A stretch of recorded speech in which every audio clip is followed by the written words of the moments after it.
Hello बच्चों, class 12 nuclear physics. Class 12 का nuclear physics का 3 पोर्शन। पहला है ड्यूअल नेचर ऑफ रेडिएशन, दूसरा है एटम्स और तीसरा है न्यूक्लियाई। तो एक पोर्शन हमारे सामने है, वो है न्यूक्लियाई। न्यूक्लियाई क्लास 11th के एटॉमिक स्ट्रक्चर से चालू हुआ था। तो अगर ये वीडियो क्लास 11th के बच्चे देख रहे हो तो उसको लगभग 90% का फ़ायदा, और क्लास 12 के न्यूक्लियाई का तो डायरेक्ट पार्ट ही है ही। लेकिन जब न्यूक्लियाई का बात हम लोग करते हैं तो न्यूक्लियाई में हमको रेडियो एक्टिविटी तक को कवर करना है। तो सबसे पहले न्यूक्लियस का नाम लिया कौन था? न्यूक्लियस का नाम सबसे पहले रदरफोर्ड के स्कैटरिंग एक्सपेरिमेंट से आया था। अब एटम की कहानी बड़ी पुरानी एकलव्य है। सबसे पहले जॉन डाल्टन का कुछ कहना था कि एटम सबसे छोटे पार्टिकल्स को कहते हैं, बट इट आर अनब्रेकेबल, उसको और ब्रेक हम लोग नहीं कर सकते हैं। लेकिन बाद में थॉमसन आया। थॉमसन ने एक तरबूज मॉडल हमारे सामने लॉन्च किया। तरबूज मॉडल है, उसमें प्रोटॉन होता है, उसमें इलेक्ट्रॉन होता है, बट न्यूट्रॉन और न्यूक्लियस का नाम वो नहीं लिया।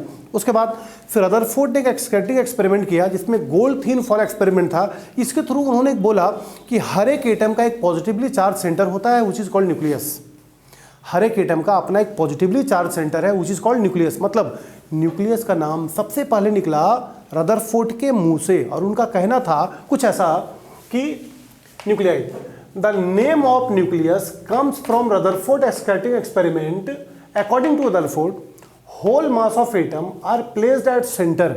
एटम का सारा मास किसी सेंटर पे लोकेट है, प्लेस्ड है, which is called nucleus, which is positively charge. माने एटम का सारा मास एक सेंटर पे लोकेट है, उसको हम लोग कहते हैं nucleus.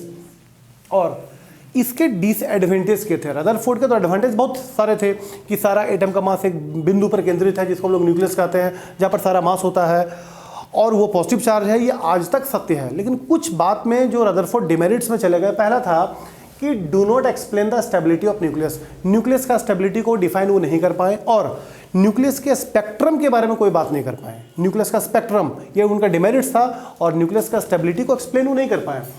Do not explain the spectrum of atoms and do not explain the stability of nucleus. बाद में नील्स बोर ने इसको थोड़ा एक्सप्लेन किया, ऑर्बिट का नाम दिया, सेल का नाम दिया, सबसेल का नाम दिया। तो न्यूक्लियस का नाम सबसे पहले आया रदरफोर्ड स्कैटरिंग एक्सपेरिमेंट से। अब थोड़ा आगे बढ़ते हैं। तो न्यूक्लियस में तो 2 पार्ट हैं, प्रोटॉन और न्यूट्रॉन। तो न्यूक्लियस के कंपोजिशन कौन है? Proton and neutron. The composition of nucleus are proton and neutron. Both are collectively called nucleons. अब जैसे इंडिया में रहने वाले को इंडियन, रसिया में रहने वाले को रसियन, तो न्यूक्लियस में रहने वाले को न्यूक्लियॉन्स। तो न्यूक्लियॉन्स का नाम आता है प्रोटॉन और न्यूट्रॉन के नाम से। तो proton and neutron both are collectively called nucleons. आगे बढ़ते हैं। अब प्रोटॉन का कुछ properties, basic property. Proton is the constituent of nucleus. पहली बात, प्रोटॉन जो है it is the particles of nucleus, it is the constituent of nucleus. दूसरा, इट इज पॉजिटिवली चार्ज। तीसरा, it's charge is 1.6 into 10⁻⁻19 coulomb. Electron और proton दोनों का charge होता है बराबर, बट इलेक्ट्रॉन में होता है नेगेटिव और प्रोटॉन में होता है पॉजिटिव। यहाँ है प्लस 1.6। दूसरा, next, mass of proton is 1.67 into 10⁻27 kg। अगला, इसका स्पिन प्लस हाफ होता है, जबकि इलेक्ट्रॉन का स्पिन माइनस हाफ होता है। And number of proton is equal to atomic number. तो प्रोटॉन के बारे में मैंने 4-5 बात बोला। पहला बात क्या था? It is the constituent of nucleus, proton, positive charge. तीसरा, it's charge is 1.6 - 19 coulomb, mass is 1.67 - 27 kg, and spin plus half और number of proton atomic number के बराबर होते हैं। जबकि न्यूट्रॉन के कुछ property, it is also the constituent of nucleus, it is neutral particles. Neutron, its mass is 1.67 - 27 kg, 10⁻⁻27 kg. High pp मतलब है पेनिट्रेटिंग पावर। पेनिट्रेटिंग पावर मतलब छेद करने का क्षमता। ये न्यूट्रॉन का penetration power as like gamma, बहुत शार्प होती है। तो very high penetrating power and very low ionising power. इसका आयोनाइजेशन पावर काफ़ी कम होता है। आयोनाइजेशन पावर का मतलब होता है रमन आयोनाइज करने का क्षमता। मैंने आयोनाइज का मतलब, जैसे मान लीजिए ये पॉजिटिव है और ये मेरा हाथ अभी न्यूट्रल है, ये जैसे इसके संपर्क में आते इसको भी पॉजिटिव कर दे तुरंत, तो इसको कहते हैं आयोनाइजिंग पावर। और छेद करने के पावर को कहते हैं पेनिट्रेटिंग पावर। तो जिसका पेनिट्रेशन बहुत ज़्यादा होगा उसका आयोनाइजिंग बहुत कम होगा ही। तो पेनिट्रेशन पावर काफ़ी हाई है तो आयोनाइजिंग पावर काफ़ी लो है। It is stable inside the nucleus. कौन? Neutron. Neutron is stable inside the nucleus. और एक लास्ट पॉइंट ला रहे हैं, रिएक्टर के बारे में आपको हम लास्ट पोर्शन में हम दिखाएंगे। एटॉमिक रिएक्टर क्या होता है? एटॉमिक बॉम्ब और एटॉमिक रिएक्टर दोनों का रिएक्शन सेम होती है, बट एक में हम लोग कंट्रोल फ्यूजन रिएक्शन करते हैं, एक में अनकंट्रोल होता है। तो जिसको कंट्रोल करके करते हैं वो होता है न्यूक्लियर रिएक्टर। और न्यूक्लियर रिएक्टर में फास्ट मूविंग न्यूट्रॉन को स्लो डाउन किया जाता है बाय यूजिंग मॉडरेटर। अब मॉडरेटर की जगह पे यूज करते हैं D2O, हैवी वाटर हो गया, ग्रेफाइट हो गया, CO2 हो गया, etc। तो fast moving neutron can be slow down by using moderator. तो न्यूक्लियस के कंपोजिशन क्या है, प्रोटॉन न्यूट्रॉन। अब कुछ बात प्रोटॉन का, कुछ बात न्यूट्रॉन का। नेक्स्ट आते हैं isotopes, isobar, isotone, iso electronic और आइसोमर। 11 से इसको देखते आ रहे हो, या तो हमको लगता है 9-10 से देखते आ रहे हो। Isotopes, the similar element having same atomic number different mass number. एक बार फिर से, the similar element having same Z, Z बोलेंगे तो एटॉमिक नंबर, अगर कहीं जेड लिखेंगे तो एटॉमिक नंबर, और कहीं ए लिखेंगे तो मास नंबर। तो आइसोटॉप्स का मतलब the similar element having same atomic number different mass number. कुछ एग्जांपल, हाइड्रोजन हाइड्रोजन हाइड्रोजन 1 1 1 1 2 3, नीचे में जो होती है एटॉमिक नंबर और सर पे जो होगा मास नंबर, तो देखो तीनों का एटॉमिक नंबर सेम है 1 1 1, जबकि मास 1 2 3। एक और एग्जांपल, कार्बन कार्बन 6 6, जबकि 12 14। Similar element having same number different mass, similar element having same atomic number different mass number. Isobar, same mass number different atomic number, same mass number different atomic number. But यहाँ similar element नहीं बोल सकते हो, क्योंकि जब atomic number different होना है तो सिमिलर एलिमेंट हम कैसे बोल सकते हैं, same mass different atomic number. कुछ एग्जांपल, कार्बन नाइट्रोजन, देखो 6 7, नीचे वाला एटॉमिक नंबर 6 7, जबकि 14 14, मास सेम है। आर्गन पोटेशियम कैल्शियम 18 19 20, जबकि सर पे देखो मास 40 40 40, तो सर एटॉमिक नंबर डिफरेंट है जबकि मास नंबर सेम है। आइसोटोन, दोनों डिफरेंट, सर वाला नीचे वाला दोनों different, different atomic number different mass number but same neutron. और एक बार कभी हम बोले होंगे कि सर वाले नंबर से नीचे वाले नंबर घटा दो, न्यूट्रॉन आ जाती है। ऊपर ए नीचे P, प्रोटॉन, Z, ऊपर से नीचे घटाओ प्रोटॉन न्यूट्रॉन आ जाएगी। तो आइसोटोन में एग्जांपल दिखाते हैं, कार्बन नाइट्रोजन ऑक्सीजन 6 7 8, जबकि 14 15 16, ऊपर से नीचे घटाओ 8 न्यूट्रॉन, ऊपर से नीचे घटाओ 8 न्यूट्रॉन, 14 से 6 घटाओ 8 न्यूट्रॉन। तो यहाँ तीनों में न्यूट्रॉन सेम है, जबकि सागर तीनों डिफरेंट है, एटॉमिक नंबर डिफरेंट है, मास नंबर डिफरेंट है। आइसो इलेक्ट्रॉनिक, जैसा कि नाम है, iso electronic, number of electron are बराबर, इलेक्ट्रॉन लूज करो गेन करो लेकिन इलेक्ट्रॉन बराबर हो जाए। जैसे नाइट्रोजन का एटॉमिक नंबर 7, 3 लिया 10, ऑक्सीजन का 8, 2 इलेक्ट्रॉन लिया 10, फ्लोरीन का 9, 1 लिया 10, नियोन का तो 10, no lose no gain, sodium का 11, 1 दिया लूज किया 10, मैग्नीशियम का 12, 2 लूज किया 10, अल्मीनियम का 13, 3 लूज किया 10। देखो सब है आइसो इलेक्ट्रॉनिक, सबका नंबर ऑफ इलेक्ट्रॉन समान हो रही है 10 electron. Isomer, same molecular formula different structure formula, same molecular formula different organic में बार बार दिखता है isomers. It is a phenomenon of compound having same molecular formula different structure formula. इसी के क्रम में एक था अल्ट्रॉप्स, वो क्या था, एक ही एलिमेंट का 2 या 2 से ज्यादा फॉर्म, जैसे कार्बन का डायमंड, ग्रेफाइट, बकमिनिस्टर, ये सब सुना होगा, वो अल्ट्रॉप्स है। तो isotopes, isobar, isotone, iso electronic, isomer. अब एक अगला सवाल, AMU क्या होता है। जैसा कि आप यूज करते हैं मास का, कभी टन तो कभी पाउंड तो कभी क्विंटल कभी किलोग्राम, ऐसा ही AMU है, but AMU is the smallest unit of mass, ये मास का सबसे छोटा यूनिट है। AMU full form atomic mass unit, it is the smallest unit of mass, mass का सबसे छोटा यूनिट होता है। इसका वैल्यू कितना होता है 1.66 या 1.67 इंटू 10⁻⁻27 kg। ये आती कहाँ से है, सुनो, कार्बन के कितने आइसोटॉप्स, 2, 12 और 14, तो 14 का नहीं प्रियम, 14 का नहीं 12 का, कार्बन 12 के एक एटम के मास के 1/12 पार्ट को 1 MU कहते हैं। एक बार फिर से, कार्बन 12 के एक एटम के मास के 1/12 पार्ट को 1 MU कहते हैं। अब इस लाइन से हम 1 MU का वैल्यू निकालते हैं, 1 MU is equal to 1/12 into mass of 1 atom of carbon 12, 1/12 into एक एटम का मास होता है एटॉमिक मास बटा Avogadro number, atomic mass by Avogadro number. तो एटॉमिक मास कितना, आप तो बार बार बात कर रहे हैं 12 का, 12 बाय एवोगाद्रो नंबर का वैल्यू 6.022 इंटू 10⁻23। तो नीचे जो मेरा 23 प्लस में था, ऊपर जाकर -23 किया। इसके बाद मेरा कैलकुलेशन है, इस 12 को 12 से हम काटे हैं। अब यहाँ देखिए 1 बचा, तो इसकी जगह पे 10 करके यहाँ -24 कर दो, 10 करके -24 करो, और जब 10 को 6.022 से डिवाइड मारेंगे तो आ जाएगा 1.66, इधर -24 बटी आया ग्राम में, लेकिन हमारा मास का ऐसा यूनिट है किलोग्राम, तो 1000 से डिवाइड कर दो, 1.66 इंटू 10⁻⁻27 kg। ग्राम में -24 और किलोग्राम में -27। It is the value of 1 AMU। आगे बढ़ते हैं। रिलेशन बिटवीन एएमयू और एनर्जी। एएमयू क्या है? एक मास है। एनर्जी क्या है? एनर्जी है। कौन वो साइंटिस्ट है जिसने आपको मास और एनर्जी में संबंध दिया? वो थे आइंस्टाइन। तो relation between AMU and energy according to Einstein is equal to mc square. Sagar यहाँ से यहाँ तक खाली मैथ है, स्टेप बाय स्टेप उतरो, सब समझ में आएगा, हमको कुछ करने की जरूरत नहीं है। Is equal to mc square. Mass कितने का लेना है? एक एमयू का। एक एमयू को मास डालो 1.66 into 10⁻27 kg। C speed of light डाल दो 3 इंटू 10⁸ स्क्वायर में है, लेकिन ये आएगा जूल में। अब इसको थोड़ा सॉल्व करो। 1.66 इंटू 3 का स्क्वायर किए तो 9, और 27 में से 16 गया तो बचा -11। 27 इधर -27 है, इधर 16 आ गया प्लस में तो बचा -11। अगर हम इसको इंटू भी कर देंगे तो 14.96 इंटू 10⁻11 बटी आया जूल में। लेकिन चार्ज का एनर्जी, इलेक्ट्रॉन का एनर्जी, ये सब शोभा देता है इलेक्ट्रॉन वोल्ट में। अब जूल को इलेक्ट्रॉन वोल्ट में कन्वर्ट करना very easy. Divide by 1.6 into 10⁻19 coulomb से इसको डिवाइड करते हैं। तो ये तो जूल में था, इसको डिवाइड कर रहे हैं 1.6 इंटू 10⁻19 से।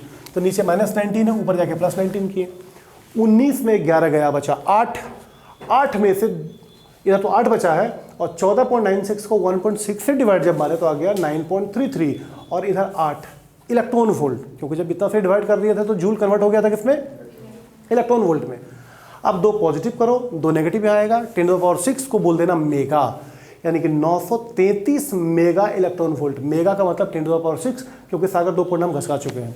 तो हमने जब वर्क किया अपने हाथ से तो आया 933 मेगा इलेक्ट्रॉन वोल्ट, 1 एमयू का एनर्जी। लेकिन बुक प्रिंटेड जो होता है, गूगल प्रिंटेड, बुक प्रिंटेड, वो लिखता है 931.5 मेगा इलेक्ट्रॉन वोल्ट। हाथ से काम करने पाया 933, लेकिन बुक में आपको मिलेगा रफली 931.5 mega electron volt. It is the energy of 1 AMU। आगे आते हैं, size of nucleus. Very important formula class 12 के लिए और 11th के लिए भी दिमाग में इसको रखो। Size of nucleus. सबसे पहले न्यूक्लियस का नाम सबसे पहले कौन लिया? रदरफोर्ड। रदरफोर्ड अपने एक्सपेरिमेंट में बात बोले थे कि according to Rutherford the size of nucleus is directly proportional to mass number. जिसकी मास नंबर छोटी होगी न्यूक्लियस का साइज भी छोटा होगा। अगर एटॉमिक नंबर उसकी बढ़ेगी, मास नंबर अगर बढ़ेगा तो उसका साइज भी बढ़ेगा। तो size of nucleus is directly proportional to mass number. और एटम तो हमारा गोल होता है, तो गोल का साइज के लिए हमको जाना पड़ेगा वॉल्यूम के पास। तो volume of nucleus directly proportional to mass number. Mass number, volume of nucleus, गोला चीज का volume 4/3 πRq is equal to, constant लगाओ ए करो। अब यहाँ से मैथ चालू, RQ को पकड़ो, 4/3 पाई को नीचे करते हैं, बगल में ए है। अब के तो है प्रोपोर्शनलिटी कांस्टेंट, अब 4/3 पाई भी हमारा कुल मिला के कांस्टेंट हो गया, तो इसको हम लोग बोले के, तो RQ is equal to KA। अब इस Q को हटाने के लिए हम इस पे कर देते हैं 1/3। तो इस पे जब 1/3 करेंगे तो ये तो कटेगा, पहले दोनों तरफ करेंगे, taking cube root both side, तो ये तो कटेगा, इधर बचेगा। तो K पे भी अगर 1/3 करेंगे तो भी तो कांस्टेंट ही होगा, और इस कांस्टेंट को बाद में रिप्लेस कर दिया गया R0 से, जबकि A पे 1/3 तैयार हो गई। अब इस फॉर्मूला को जरा 2 बार हम बोलते हैं, be serious in this formula. R is equal to R0 A⁻1/3, जहाँ R0 है इंपेरिकल कांस्टेंट, वैल्यू होता है 1.2 FM। FM का मतलब फर्मी मीटर, 1.2 × 10⁻15। किसी भी एटम का रेडियस निकाला जा सकता है क्लब, अगर उसका मास नंबर दे दिया हो तो। ए क्या है? Mass number. ए क्या है? ए क्या है? ए क्या है? अगर हमको मास नंबर मिल जाए, इंपेरिकल कांस्टेंट तो हमको मालूम है, उस एटम का रेडियस निकाल सकते हैं। फॉर क्वेश्चन, एक क्वेश्चन है जिसका मास नंबर है 8, माने एक एटम है जिसका मास नंबर है 8, तो उसका रेडियस क्या होगा? मास नंबर 8 बैठाओ, 1/3 में 8 में अगर 1/3 मारेंगे तो कितना निकलेगा? 2, और 2 1.2, यानी कि 1.2 इंटू 2, यानी 2.4 FM। यानी हमको कहना है कि अगर आपको मास नंबर पता चल जाए, इंपेरिकल कांस्टेंट तो पता है, उसका निकाला जा सकता है radius. Next, density of nucleus क्या होती है? न्यूक्लियस का डेंसिटी तो बहुत हार्ड होता होगा। Its value is 2.38 into 10⁻17 kilogram per metre cube. But ये आता है करने पर, देखिए, density of nucleus is equal to mass of nucleus by volume of nucleus. Density of nucleus is equal to mass of nucleus by volume of nucleus. तो volume of nucleus के जगह पे तो 4/3 πRq, वॉल्यूम ऑफ न्यूक्लियस के जगह पे तो 4/3 πRq।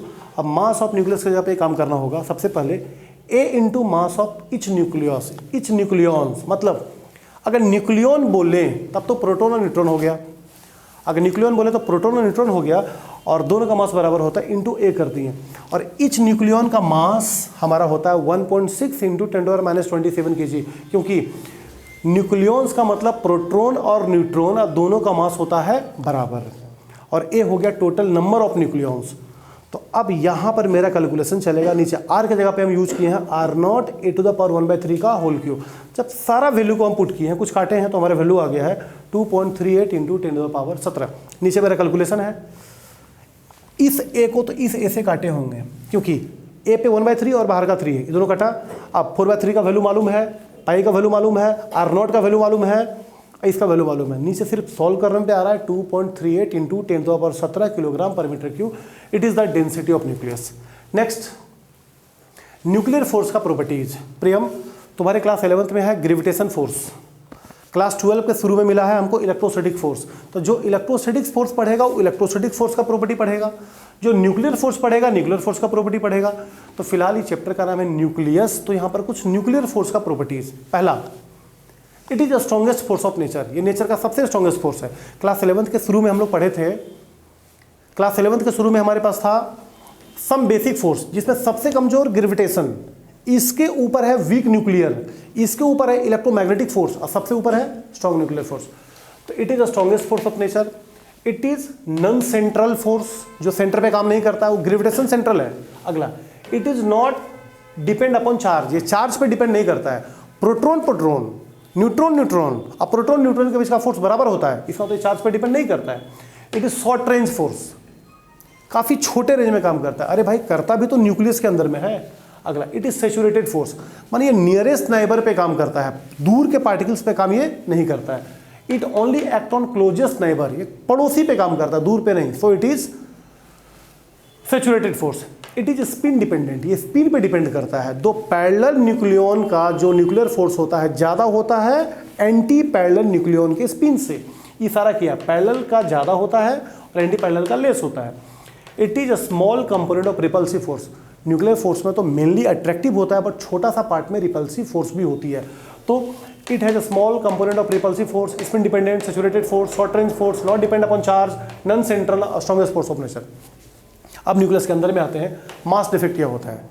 अब न्यूक्लियस के अंदर में दो पार्टिकल्स, प्रोटॉन और न्यूट्रॉन, इन दोनों का सम करते हैं, दोनों का मास निकाल के सम करते हैं और न्यूक्लियस का सम करते हैं, दोनों में डिफरेंस आती है, इसी डिफरेंस को बोलते हैं मास डिफेक्ट। अब जैसे ये पेन है, इसका टोटल वेट ले लेते हैं, अब ढक्कन का अलग वेट, पेन का अलग वेट करेंगे। अब दोनों को जोड़ेंगे तो क्या पेन के मास के बराबर आना चाहिए कि नहीं? आना तो चाहिए, लेकिन आती नहीं है, क्योंकि तोड़ने में जो एनर्जी लगा वो ज़्यादा हो जाता है और टुकड़े टुकड़े का मास कॉम्बिनेशन मास से ज़्यादा होता है। इसी डिफरेंस को बोलते हैं मास डिफेक्ट। तो मास डिफेक्ट क्या है? डेल एम से डिनोट होता है, it is the difference between the mass of nucleons, sum of the mass of nucleons to the mass of nucleus. माने न्यूक्लियंस के मास का सम और न्यूक्लियस के मास का सम, इन दोनों के बीच के डिफरेंस को बोलते हैं मास डिफेक्ट। तो del M is equal to Z M P plus A minus Z M N minus M, यह है मास डिफेक्ट। समझ में तो नहीं आया होगा? सुनो, जेड है number of proton, atomic number के बराबर, तो number of proton into M P, total mass of proton. A minus Z, ये हो गया neutron into mass of neutron. जब दोनों को अलग अलग जोड़ देंगे तो ये हो गया mass of nucleon. This is Sagar, ये हो गया मास ऑफ न्यूक्लियन में न्यूक्लियस का मास घटा दो, ये हो गया मास डिफेक्ट। एमयू में बात करते हैं। एक बाइंडिंग एनर्जी क्या होता है? किसी न्यूक्लियस को तोड़कर न्यूक्लियंस को छितरा देना है, किसी न्यूक्लियस को तोड़कर न्यूक्लियंस को स्कैटर करना है, इसमें जो एनर्जी देनी पड़ेगी it is called mass defect. The energy required to break a nucleus into its constituent nucleons into the nucleons called binding energy. किसी न्यूक्लियस को तोड़कर न्यूक्लियंस को आजाद करना है, फ्री करना है, इसमें जो एनर्जी देना पड़ेगा बाइंडिंग एनर्जी। अब binding energy is equal to del M into 931 mega electron volt. Del M क्या है? Mass defect. डेल एम क्या है? Mass defect. अगला, बाइंडिंग एनर्जी पर न्यूक्लियन। किसी न्यूक्लियन से एक न्यूक्लियन निकालने में, किसी न्यूक्लियस से एक न्यूक्लियन निकालने में, एक प्रोटॉन एक न्यूट्रॉन निकालने में जो एनर्जी देना पड़ेगा बाइंडिंग एनर्जी पर nucleon. The energy required to release a nucleon, a Aditya A, एक। The energy required to release a nucleon from the nucleus is called binding energy per nucleon. Binding energy per nucleon, मतलब binding energy by number of nucleons या तो mass number। अब binding energy क्या है? Del M into 931 mega electron volt, जो हम यहाँ लिखे थे, by A.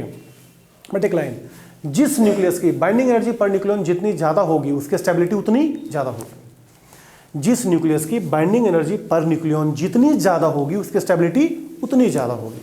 Higher the value of binding energy पर nucleon more is the stability.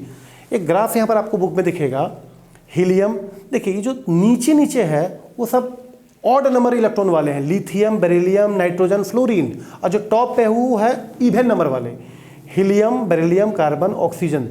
तो इस सब की बाइंडिंग एनर्जी पर न्यूक्लियन इससे ज़्यादा होता है, क्योंकि ग्राफ हमारा बाइंडिंग एनर्जी पर न्यूक्लियन के साथ है मास नंबर का।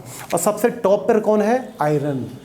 तो iron is the most stable element because iron की बाइंडिंग एनर्जी पर न्यूक्लियन सबसे ज़्यादा होता है। अगला एक पैकिंग फ्रैक्शन क्या होता है? It is the ratio of mass defect to the number of nucleons. Number of nucleons, और नंबर ऑफ न्यूक्लियन बोल रहे हैं तो प्रोटॉन न्यूट्रॉन का सम हो जा रहा है, तो mass defect del M by A, और जहाँ ए क्या है? Number of nucleons.